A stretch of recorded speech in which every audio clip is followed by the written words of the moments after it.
حضرات تابعین میں تصوف کے امام حضرت خواجہ اویس قرنی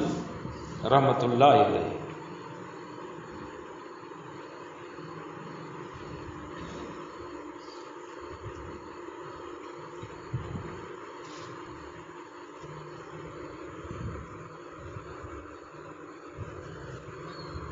تابعین میں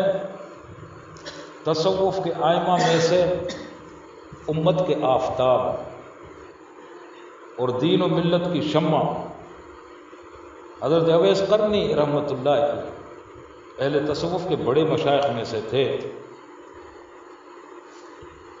آپ رسول اللہ صلی اللہ علیہ وسلم کے دور مبارک میں موجود تھے، لیکن دو وجہ سے پیغمبر علیہ السلام کی زیارت سے محروم رہے۔ ایک غلبہ حال دوسرے اپنی والدہ کے حقوق، ان کے پیش نظر پیغمبر صلی اللہ علیہ وسلم نے صحابہ کرام رضی اللہ عنہم سے فرمایا تھا، ملے نہیں ہیں۔ یمن کا علاقہ کرن اور ادھر شہر مدینہ تڑپ، لگن، شوق حضور صلی اللہ علیہ وسلم کے دیدار کی آپ کے اندر سخت مچلتی تھی، لیکن غلبہ حال کی وجہ سے اپنے اس جہاں علاقے میں نکل نہیں پاتے تھے، اور دوسرے والدہ بیمار ضعیف، ان کی خدمت، یہ دو چیزیں مانے رہیں، تڑپ کے باوجود کبھی مدینہ شریف نہ جا سکے۔ اور اب دیکھیے حضور صلی اللہ علیہ وسلم ان کی خبر رکھتے ہیں، بدبخت کہتے ہیں کہ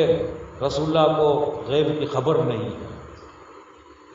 کتنے واقعات خود اپنے ممبر پر بیٹھ کر کہہ کر بھی ایسا کہہ دیتے ہیں، ایسے ان کے دلوں پر تالے پڑے ہوئے۔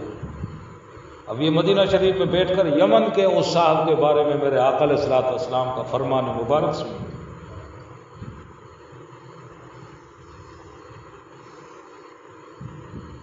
اپنے صحابہ سے فرمایا،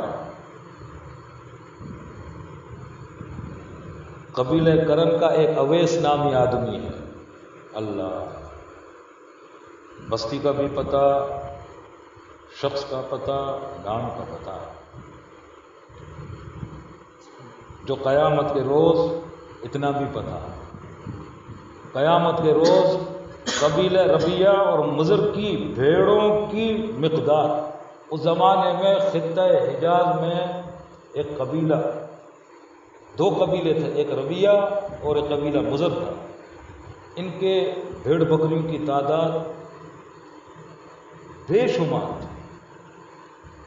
دونوں قبیلے۔ اب یہ دونوں قبیلوں کے بھیڑ بکریوں کی تعداد کے مقدار میں یہ اویس میری امت کے گناہ گاروں کی شفاعت کرے گا۔ کتنا بڑا اعزاز، کتنی بڑی سند اللہ پاک نے اپنے اس بندے کو عطا فرمائی۔ سب کو اپنی جان کے لالے پڑے ہوئے ہیں، یہ شفاعت کا پروانہ ابھی لیے بیٹھے میرے آقا علیہ الصلوۃ والسلام قیامت سے 1000 برس قبل فرما رہے ہیں کہ قرنی اویس یہ اپنے پاس پروانہ ایسا کرتا ہے۔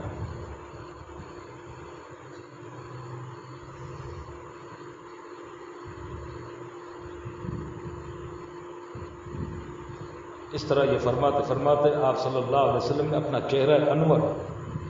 حضرت عمر فاروق اور حضرت مولا علی المرتضیٰ رضی اللہ عنہ کی طرف کر کے فرمایا، اب خصوصاً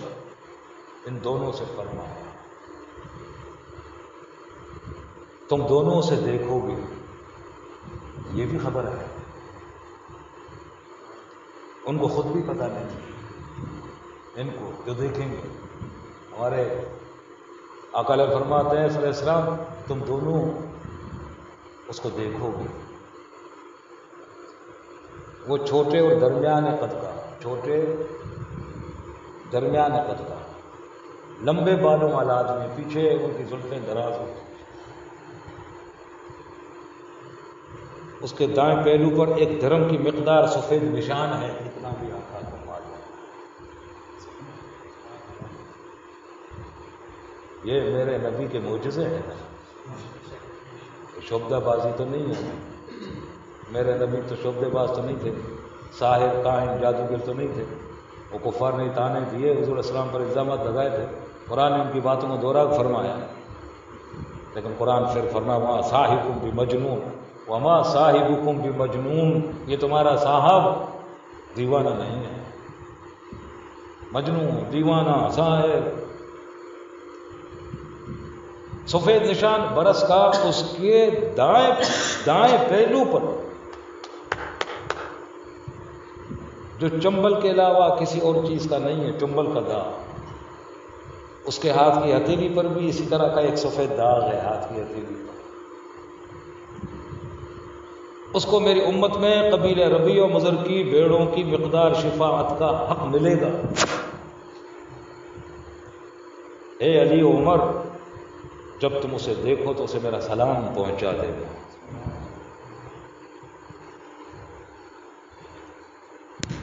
جبریل آئے اللہ کی طرف سے، آقا کو اللہ کی طرف سے سلام پیش کر، 1.5 ارب امت اپنے آقا کو سلام پیش کرتے رہتے ہیں۔ آقا فرماتے عمر ابو بکر جا کے جب جانا تو اویس کو میرا سلام پہنچا، وہ کہنا میری امت کے لیے دعا کرے۔ نبی ایک ایسے شخص کے بارے میں فرمان ہے جو صحابی نہیں، دیکھا تک نہیں، لیکن اللہ کے نبی علیہ الصلوۃ والسلام کو ان کے مرتبے و مقام کا اتنا علم ہے کہ یہ وہ شخص ہے کہ ان سے کہا جائے کہ اللہ کے میری امت کی سفارش کرنا، نبی کرے اپنے امت کے فرد کو، وہ کیا فرد ہوگا، وہ کیا مرد ہوگا۔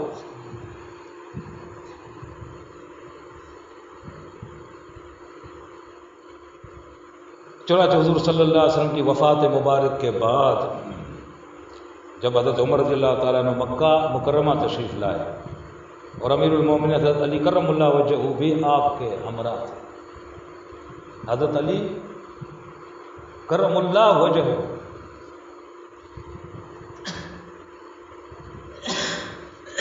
کہ جس کے چہرے پر اللہ کا کرم ہے، اور یہ نقل صرف صحابہ میں حضرت علی کو حاصل ہے، باقی سب کو رضی اللہ عنہ، سب کو رضی اللہ، یہ کرم اللہ حضرت ہے اور سیف اللہ۔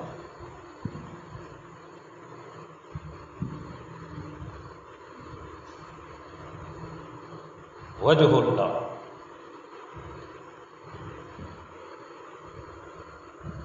حضرت علی ہمراہ تھے، حضرت عمر رضی اللہ تعالیٰ عنہ نے خطبے کے دوران فرمایا ہجوم ہے،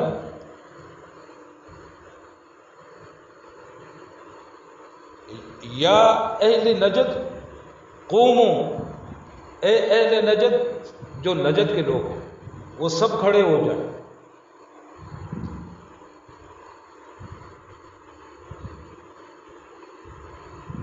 اہل نجد کھڑے ہوئے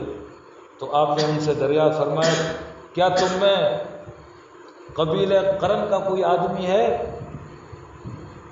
انہوں نے جواب دیا ہاں۔ چنانچہ قرن کے رہنے والے کچھ لوگوں کو آپ کے سامنے پیش کیا گیا تو حضرت عمر فاروق رضی اللہ تعالیٰ عنہ نے ان سے اویس قرنی رحمۃ اللہ علیہ کے متعلق پوچھا تو انہوں نے جواب دیا ہاں، اویس نام کا ایک دیوانہ ہے وہاں پر، دیوانہ جو نہ تو آبادی میں آتا ہے، نہ کسی شخص کے ساتھ بیٹھتا ہے، نہ ہی وہ چیز کھاتا ہے، جو لوگ کھاتے ہیں وہ ایسی کوئی چیز نہیں کھاتا، کسی کے غم و خوشی میں شریک نہیں ہوتا،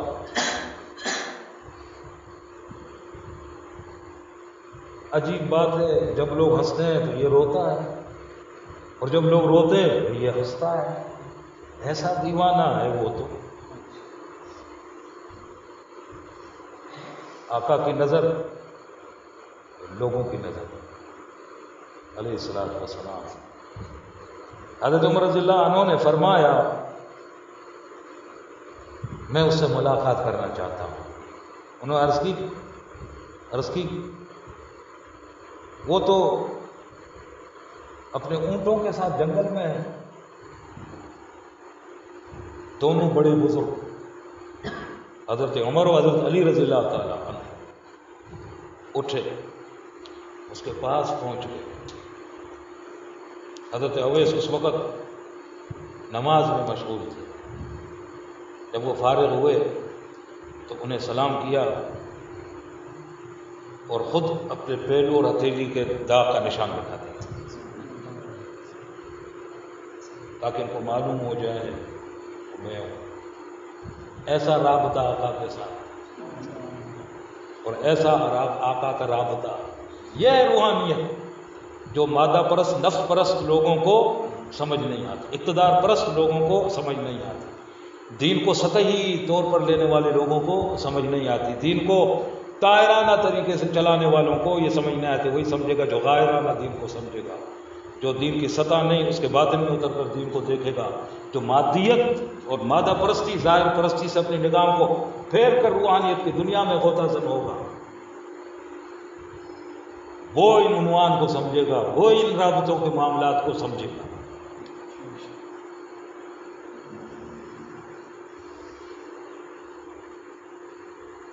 پھر انہوں نے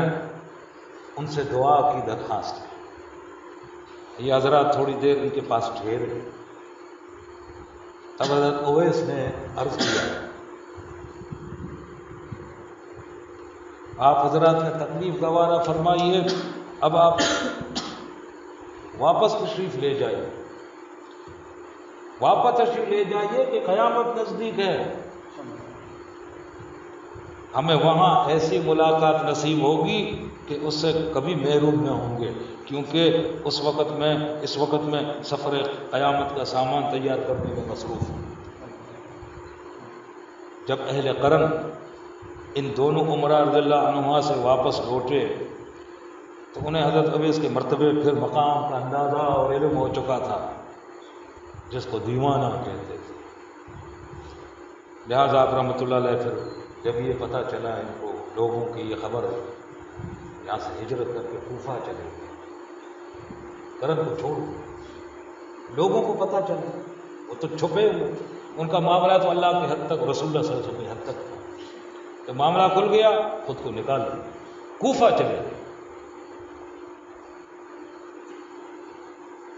بس ایک دن حرم بن حیان رحمۃ اللہ علیہ نے آپ کو دیکھا تھا، اس کے بعد آپ کو کسی نے نہیں دیکھا، حتیٰ کہ جب حضرت علی رضی اللہ تعالیٰ عنہ کے دور خلافت میں فتنہ برپا ہوا تو آپ وہاں آ گئے تھے، اور حضرت علی رضی اللہ عنہ کے ہمراہ آپ صلی اللہ علیہ وسلم کے مخالفین کے ساتھ جنگ بھی کی تھی، یہاں تک کہ جنگ صفین کے روز شہادت پائی۔ وہ جنگ جو حضرت معاویہ رضی اللہ تعالیٰ عنہ اور حضرت علی رضی اللہ تعالیٰ عنہ کی سپاہیوں اور لشکروں کے درمیان ہوئی تھی، اس میں انہوں نے شہادت بھی پائی، حضرت علی کی جماعت کے ساتھ ہوگا۔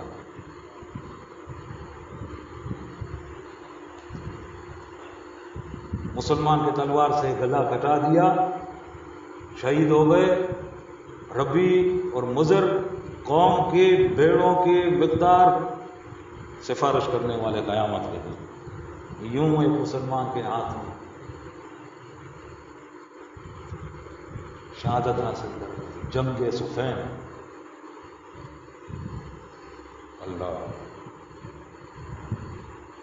اللہ ان سے راضی ہو، زندہ رہتے تو تعریف کے لائق، وفات پائی تو شہادت کی، اللہ ان سے راضی ہو۔ آپ سے روایت بیان کرتے ہیں کہ فرمایا، السلامۃ فی الوحدہ، السلامۃ فی الوحدہ، سلامتی جو ہے اکیلے رہنے میں، ہجوم میں سلامت نہ ایمان رہتا ہے انسان کا، نہ زبان سلامت رہتی ہے، نہ کان آنکھ سلامت رہتا ہے، اس لیے ہمیشہ ساری زندگی تنہا رہے۔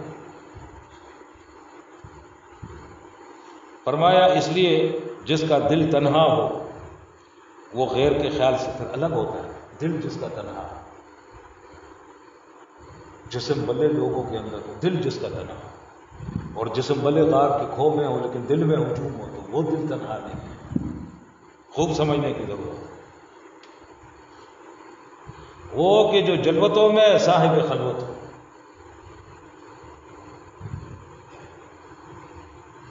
تو اپنے تمام حالات میں پھر وہ ایسا شخص مخلوق سے بے تعلق ہو جائے، یہاں تک کہ ہر قسم کی آفات سے وہ محفوظ رہتا ہے، آنکھ کی آفت، زبان کی آفت، کانوں کی آفات سے محفوظ رہتا ہے، اور وہ تمام لوگوں سے منہ پھیر لیتا ہے۔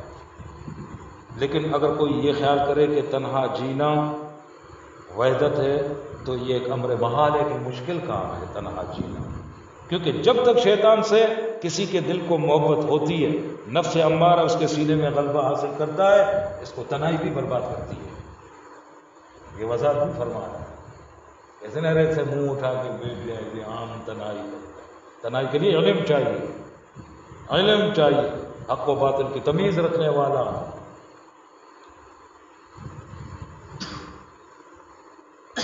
جب تک دنیا و آخرت کا فکر دامنگیر ہو اور مخلوق کا خیال موجود ہو،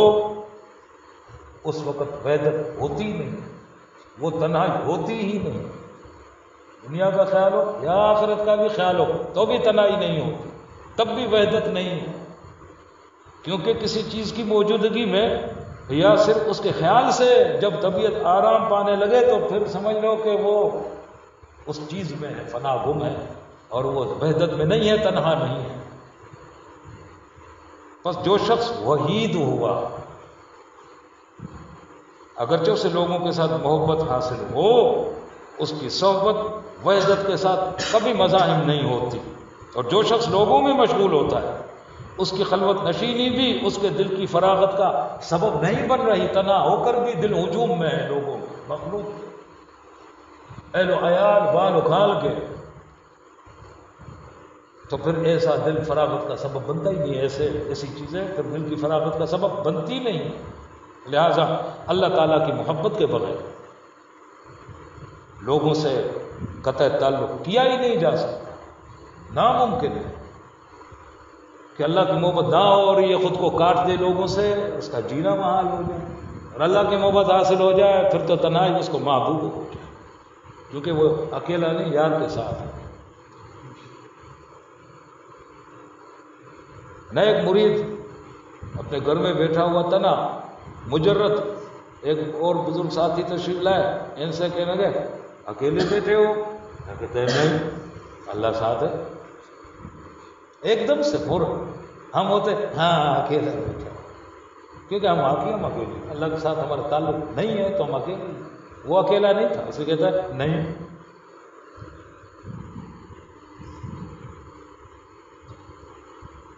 جس کو لوگوں کے ساتھ محبت ہے اس کے دل کو اللہ تعالیٰ کی محبت کا نہ تو گزر ہوتا ہے، نہ ہی محبت کی اسے خبر ہوتی ہے، اس کے دل کو اللہ تعالیٰ کی محبت کا نہ گزر ہوتا ہے نہ خبر ہوتی ہے۔ اس لیے حقیقی تنہائی ایسے صاف باطل بندے کی صفت ہے جس نے اللہ کا یہ قول سن رکھا کہ کیا اللہ تعالیٰ اپنے بندے کے لیے کافی نہیں ہے؟